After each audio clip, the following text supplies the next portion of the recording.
Hi, welcome back to my channel. It's your girl, Mind Your Business.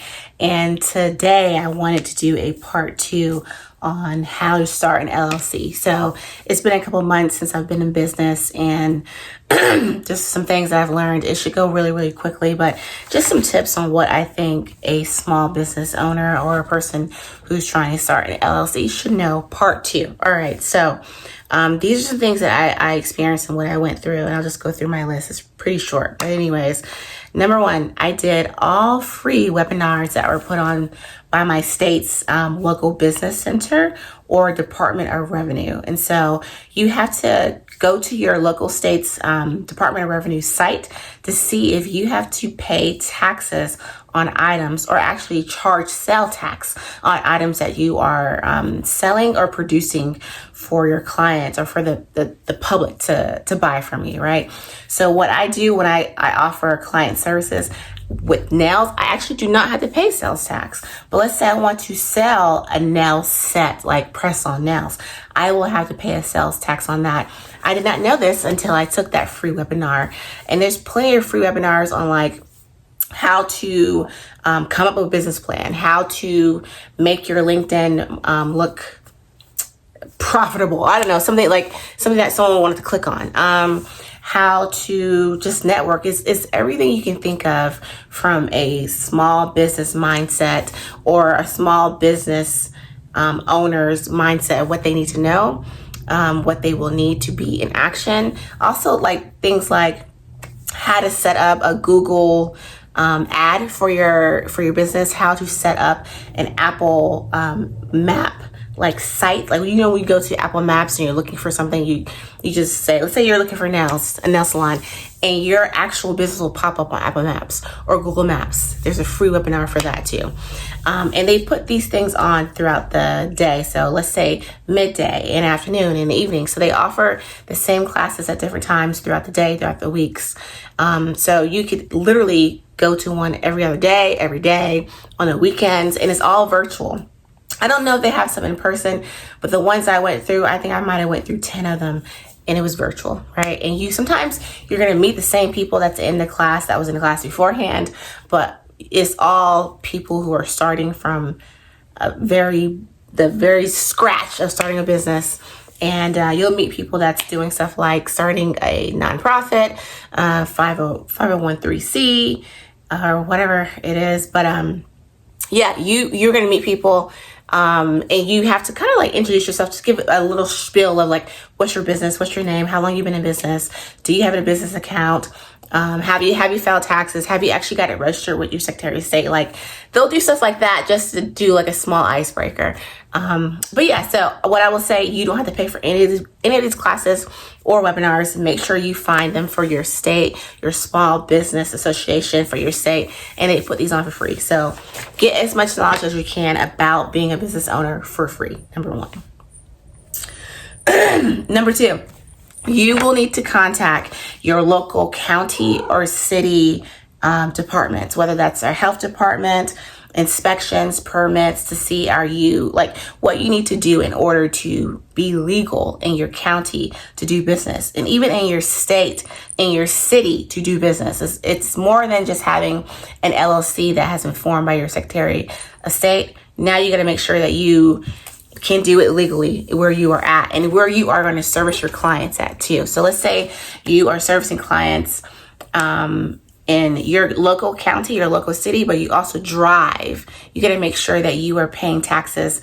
or make sure you are charging taxes for that local county's tax amount too. Like, there's so many ins and outs that you need to know. So at the end of the day, bottom line, make sure you go to your state's Department of Revenue. And they have not just webinars, but they have like, I guess, bulletins you can look at. They have regulations you can look at, and they have like a whole guide of any type of business that anyone could even think of what you need to do when it comes to charging sales tax. But I keep on harping on sales tax because it's so important, because you want to make sure that you are legit when it comes to taxes and IRS business, because they're going to audit you, shawty. Trust me.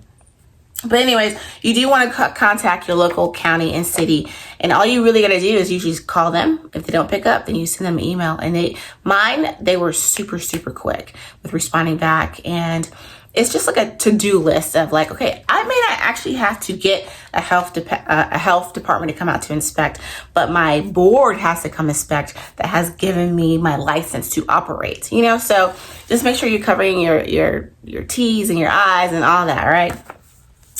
So important. My next point is finances, okay? I don't want you to have to pay for anything because you don't have to. What you will have to pay for is starting your LLC. That is a non-negotiable. You will have to pay for that. But stuff like webinars, stuff like getting advice, it can be for free. So I set up my own website. I'm now a little web developer. I did everything through Square. I had to sit and just fumble through Square to make my website, and I'm actually pretty proud of myself, and I did it for free. Meanwhile, I have girlfriends who are getting charged by web developers or well-known websites for them to use their platform so they can just like plug and play so that clients can go and schedule their services on their website. Now, that is, if you are a person who don't want to do anything yourself and just pay, cool. But I'd rather know where my money is going, how I can save my money, what I really need to be putting my money towards as a business owner. So it just depends on what kind of brain you have, basically. But yeah, you can make your own website for free. You can do tap for pay for free on your phone when you are doing businesses with your clients. Like, you don't have to have that little square thing where you got to slide, though you can buy that and have that also for your business too. But do everything you can within your own means to find it and research it to make sure you are not paying for it when it comes to businesses or owning your own business, because everything does not need to be paid for in order for it to be functional and to be working.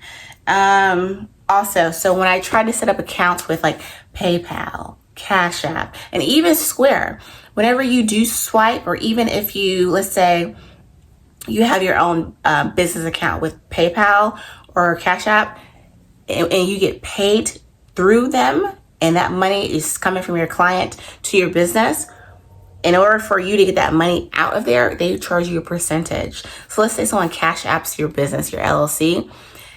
The Cash App people, they get a percentage of that money because you are an LLC. So you don't have to have these other enclaves of how to pay through PayPal or Zelle or whatnot. But when you are an LLC, they will take a percentage out of your money that you are getting paid. So just be mindful of that. So either, you can have people just pay you personally or pay through your LLC's app. But I didn't know this until I actually started doing it, getting business and people pay me through my LLC.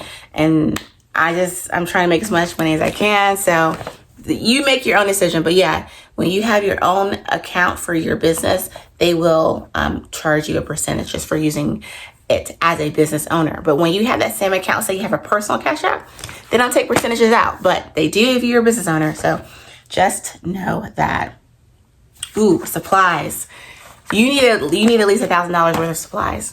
So what I'm saying is you need to I would say at least $1,500. So between $1,000 and $1,500 you need to have aside for setting up your business, having the inventory, having your go-to supplies ready, your things ready for what you're going to sell. At least $1,000 to $1,500 worth to set you up for your business.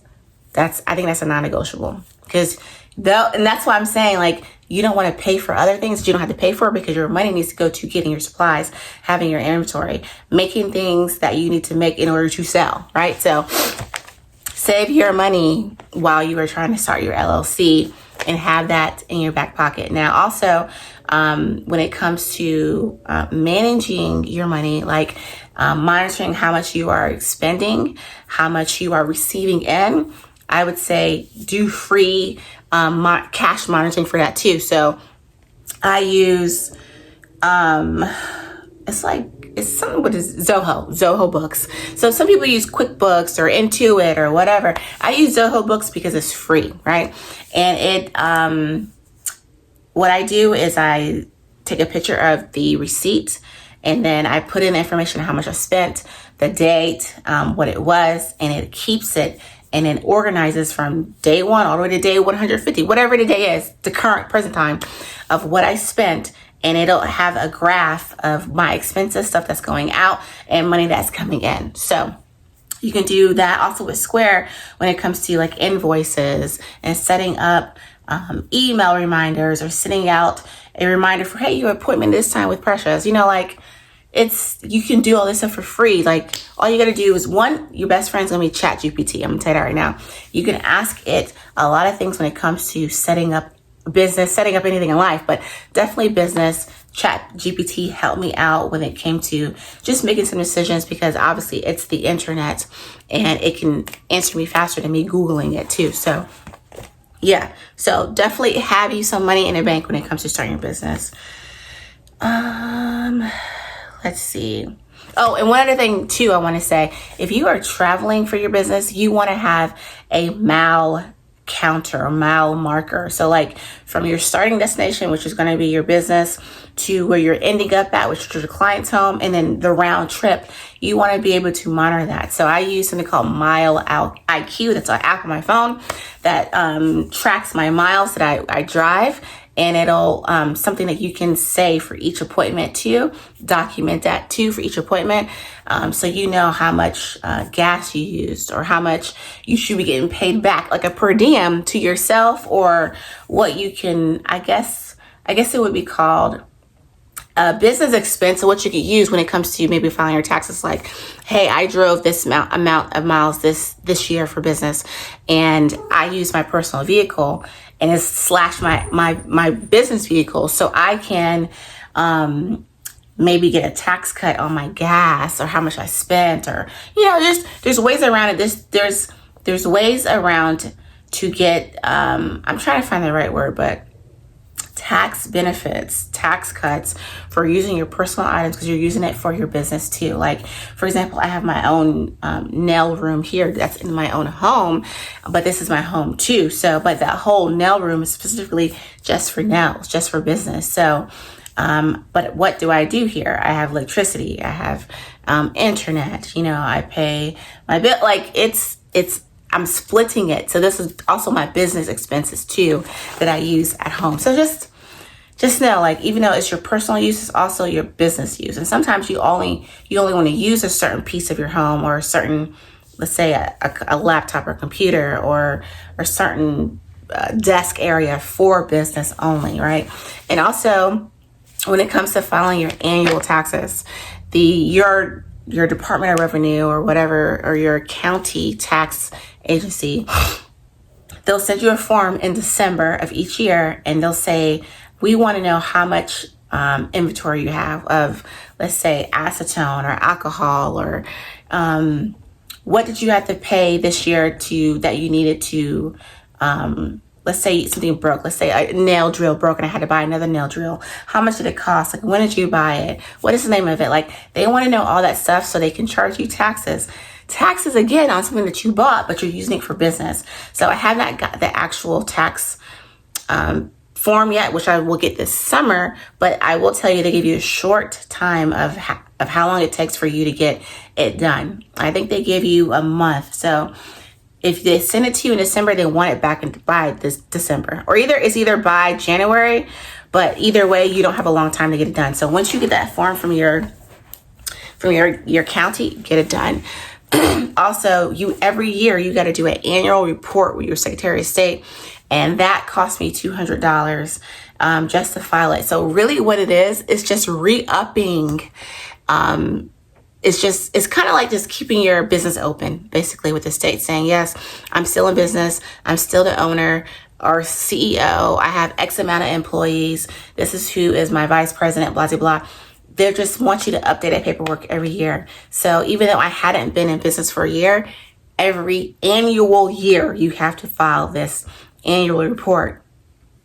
No matter if you've been in that business for a year or 6 months, when a new year comes around, January, you need to get it done. So I went ahead, you have up until April to get done. So I went ahead and did it before the new year came in, because I don't want to forget about it. And then they closed my business down saying I didn't pay some money. So just know that, like, you really got to have, that's why I'm also saying, don't pay for something you don't have to pay for, because you will have to pay for things that you have to pay for, or you will no longer be in business legally, right?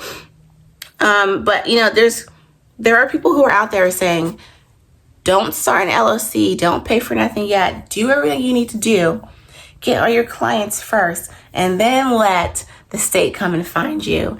And they see that, you have been doing this illegally. So now this is the steps you need to take to become legal. You can do it that way, but I'm a rule follower. So I like to do research. I like to find things out. I like to be legit. So when they do come and inspect, they do find out I have a business. They do see that I have social media for it. They see it's legit, right? So you want to remain legit. You want to be legit when you are a small business owner. You don't want to wing anything. It's up to you, though, if you want to have really integrity or not. But anyways, that's all I had to say about my part 2 for how to start an LLC. And I think this will probably be my last video because everything becomes repetitive, basically. It's just day in, day out. You're trying to get new clients, just trying to stay up to date on the newest trends for your business and trying to get your name out there too. So if I do other things, I will do a part 3, but I think it'll be a minute before I do part 3. But anyways, let me know what you think, if you have any questions, and good luck in starting your new business.